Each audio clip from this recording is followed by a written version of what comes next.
ચાણસ્માના ઇટોડા ગામે નીચાણવાળા વિસ્તારોમાં ખેતરોના પાણી ફરી વળતા કલેક્ટર સહિત તંત્ર સ્થળ પર પહોંચી પાણી નિકાલની કામગીરી હાથ ધરી હતી।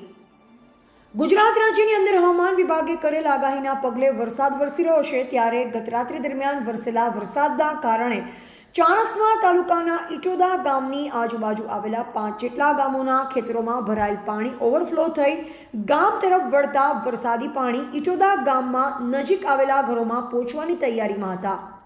ત્યારે ગ્રામ લોકો દ્વારા તંત્રને જાણ કરાતા પાટણ જિલ્લા કલેક્ટર સહિત ચાણસ્મા મામલતદાર ભગવતીબેન ચાવડા, તાલુકા વિકાસ અધિકારી બેલાબેન પટેલ, નાયબ મામલતદાર વિસ્તરણ અધિકારી, તલાટી કમ મંત્રી, પ્રાંત અધિકારી સહિત સિંચાઈ વિભાગના અધિકારીઓ સ્થળ પર દોડી આવ્યા હતા અને કેનાલ તોડીને પાણીનો નિકાલ કરવાની કામગીરી હાથ ધરવામાં આવી હતી।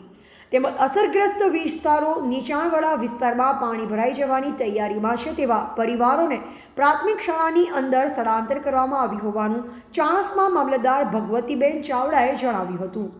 રિપોર્ટર નિખિલ જોશી, ચાણસ્મા। ગુજરાત રાજ્યની અંદર હવામાન વિભાગે કરેલી આગાહીને પગલે છેલ્લા કેટલાય સમયથી વરસાદ પડી રહ્યો છે। ત્યારે ગત સોમવારની રાત્રે પણ વરસાદ પડ્યો હતો, તેમજ ગત રોજ રાત્રે પણ વરસાદ પડ્યો હતો, જેના કારણે ચાણસ્મા તાલુકાના ઇટોદા સહિતના ગામોની આસપાસ 5 જેટલા ગામોની આસપાસ પડેલા વરસાદને કારણે ખેતરોમાં જે પાણી ભરાઈ ગયા હતા તે પાણીનો ઓવરફ્લો ખેતરોમાંથી ઓવરફ્લો થવાના કારણે ઇટોદા ગામ તરફ વળ્યા હતા, જેથી કરીને ગામ લોકો દ્વારા તંત્રને જાણ કરાતા જિલ્લા કલેક્ટર સહિત મામલતદાર, તાલુકા વિકાસ અધિકારી સહિતનું તંત્ર સ્થળ પર દોડી આવીને સમય સૂચતા વાપરીને તાત્કાલિક જે કેનાલ હતી તે કેનાલમાં તોડવામાં આવી હતી અને જે પાણી હતું તે કેનાલમાં ઠલવવામાં આવ્યું હતું। આપણી સાથે ચાણસ્મા મામલતદાર શ્રી ભગવતીબેન ચાવડા જોડાયા છે, તેમની સાથે સીધી વાતચીત કરીશું। બેન, શું સમસ્યા છે?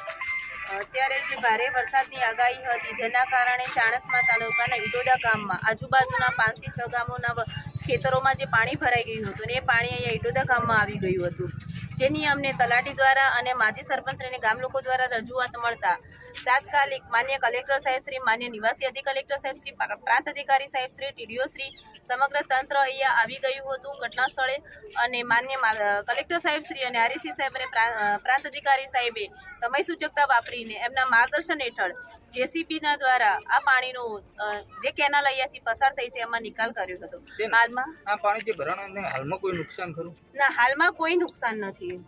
લોકોના જે ઘરોમાં થોડું ઘણું જે પાણી હતું જેના કારણે લોકોને અમે ત્યાં શાળામાં સ્થળાંતર કરાયેલું છે અને પાણીઓ ઓસરી ગયેલા છે અત્યારે। ચોક્કસથી તો મામલતદારશ્રી જણાવી રહ્યા છે તે પ્રમાણે કેટલાક લોકોના સામાન્ય ઘરોમાં પાણી ભરાવાના કારણે તેવા લોકોને સ્થળાંતર કરાવ્યું છે અને હાલમાં તો પાણી ઓસરવાની કામગીરી ચાલુ રાખવામાં આવી છે। Nikhil Joshi, GB news, Patan.